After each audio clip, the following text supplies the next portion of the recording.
thought I would talk about the most important thing when it comes to your diet for reversing disease, particularly type 2 diabetes, because that's what I like to focus on, because that is on the rise.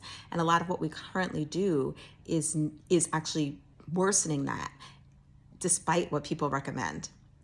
So I'm Dr. Jen.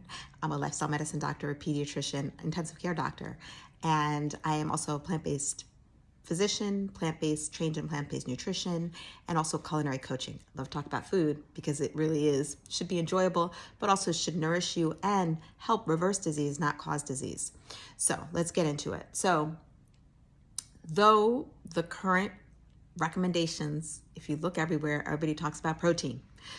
First thing I'd like to say is that most people are not deficient in protein. The majority of Americans get more protein than they need. So that's number one. Number two, most Americans get less than half the amount of fiber that their body needs to thrive. And so that is actually what I like to focus on. The third thing is most Americans don't consume enough fruits and vegetables.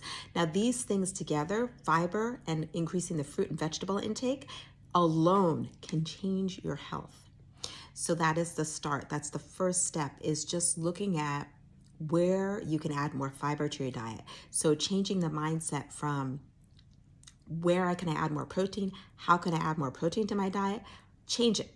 Where can I add more fiber to my diet? Now, granted, you want to do this gradually. The first step I would say is look at your foods, look at your plate over the course of the day, 1 or 2 days, and see how much fiber are you eating over the course of that day.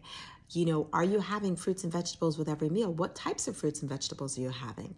And just look at that first. And then think, now where can I add? I like to start first thing in the morning. Instead of starting with a protein-rich meal, I encourage you to start with a fiber-rich meal. If you look at your morning breakfast and it is eggs and bacon with cheese, avocado, I don't know what you're having for breakfast. That's what a lot of people have, or maybe eggs. Eggs are a pretty common thing to have for breakfast.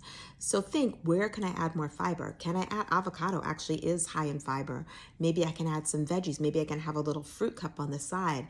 Maybe instead of eggs, even better, I can have oatmeal with berries and chia seeds or flax seeds or nuts. That right there is life-changing. If you start your morning with a fiber-rich breakfast, that's a great way to start the day. Let me tell you why. 3 reasons. Number 1, it boosts your gut health. So it feeds those microbes that really control everything. That's for another day. It keeps you full. Fiber fills you up. It helps your intestinal tract function better.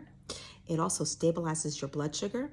And those complex carbohydrates, though I don't like to talk about macros, but those complex carbohydrates, so when you're looking at the old-fashioned rolled oats or steel-cut oats, they are gradually broken down by your body. And that gradual breakdown leads to gradual release of glucose into your blood, which provides energy for your brain for the day. And the benefit of that, when you have that fiber-rich breakfast, is that it keeps you full longer, and it keeps that energy being released for your brain. So that's step 1. Increase fruit and vegetable intake, focus on fiber, and see where you can add more color to your plate. Let me know if it's helpful.